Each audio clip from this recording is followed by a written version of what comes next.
But she isn't 2 minutes.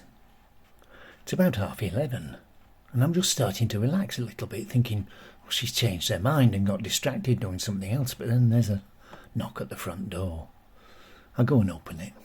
She's on the doorstep, poking at her hair, glancing up and down the street. "Shouldn't keep a lady waiting on the doorstep, Alec," she says. "What will the neighbours think?" She wafts past me and into the kitchen. I think she's changed her clothes, and now everything is flimsy underneath her housecoat.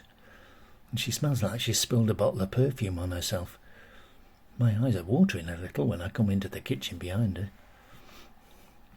She's looking at the photos on the fridge. She's found the one of Lisa's boys when they're at the paddling pool in Pearson Park. "Oh, look, aren't they adorable? However do you tell them apart?" "Well, it's easier now they're older. But then I couldn't."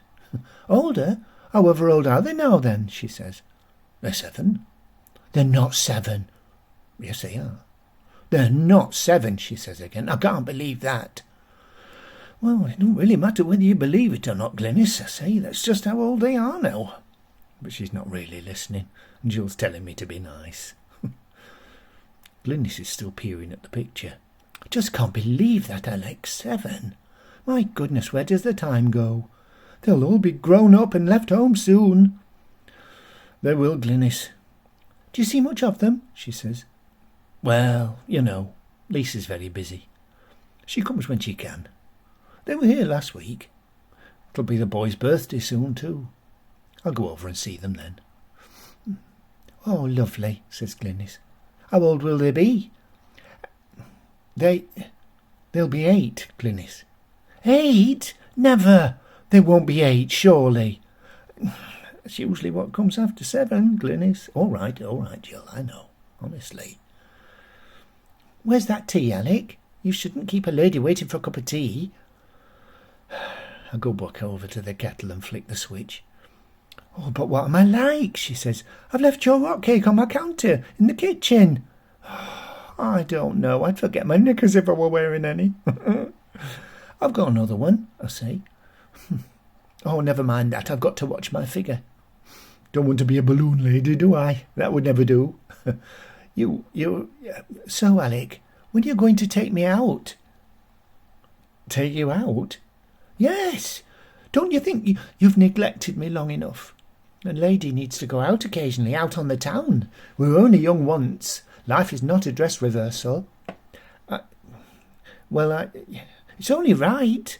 A young lady like me needs a male escort if she wants to go out on the town." "Oh, really, Glynis? A young lady?" She snaps a look at me.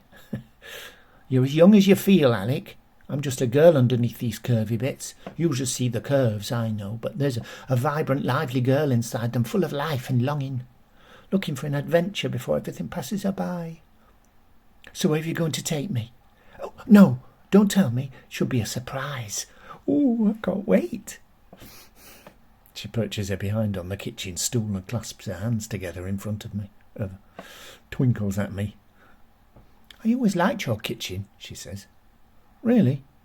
"Yes, always looks so neat." "Seen better days, to be honest, Glynis. Jill made us put new doors on it all a few years back, but it's falling apart underneath. Needs redoing, really." "Well, I like it," she says. I'm stood by the sink, fiddling with my wedding ring, waiting for the kettle to boil.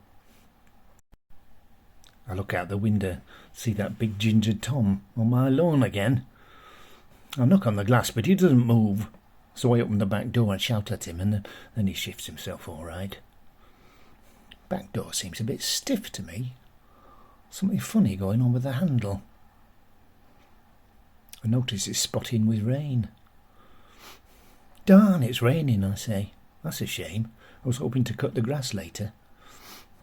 "Rain? Oh no," says Glynis. "My washing. Why did you let me put the washing out when it was going to rain?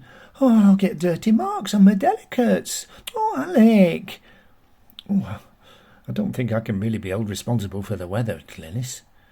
"Honestly, I'll have to go and get it in." "Mind you, that's probably just as well, with the effect my undies were having on you. I saw you, don't think I didn't." It's no good, Alec. I'll have to put our copper on hold.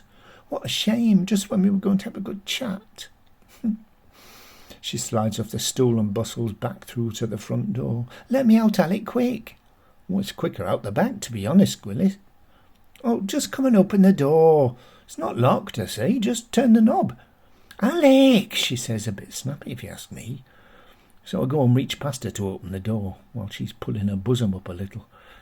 And then she's out on the doorstep and all of a sudden she turns round and pecks me on the cheek. Ta-ta, lover, she says. Oh, what night did we say? Saturday? What?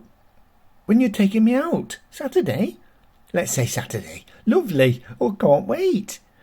She floats off down the path and through the gate. And just then I notice that them at number 53 are out on the pavement unloading things from the car. The young woman carries something inside, a big flat box. Television, perhaps. Looks heavy. She must be strong. Of course, Glynis sees them too and turns back to me and mouths, "Ooh," or something. And then she's crossing the road and going over. And I'm not sure I want to watch, but something keeps me looking. He's stood at the car boot and Glynis is holding out her hand to him, like she expects him to kiss it or something. He takes her fingers and gives them a little shake. The young woman comes back out and she spots Glynis and I can tell she's not happy. She stands behind Glynis with her hands on her hips. Then the young man must have said something because Glynis turns round and sees her and does a funny little bob. The young woman seems to relax a little. Glynis must be telling them who she is because she's pointing over to her house, and then all three of them look at me. What's she saying? What is she saying? I can't tell. But then they're all laughing. Well, Glynis is proper laughing, and the other two are grinning at something. Anyway, I've had enough. So I go back indoors. It's no good, though. I have to go into the lounge and look out through the nets. I can feel my cheeks burning, the tops of my ears. What are they laughing at, Jill? What's tickled them?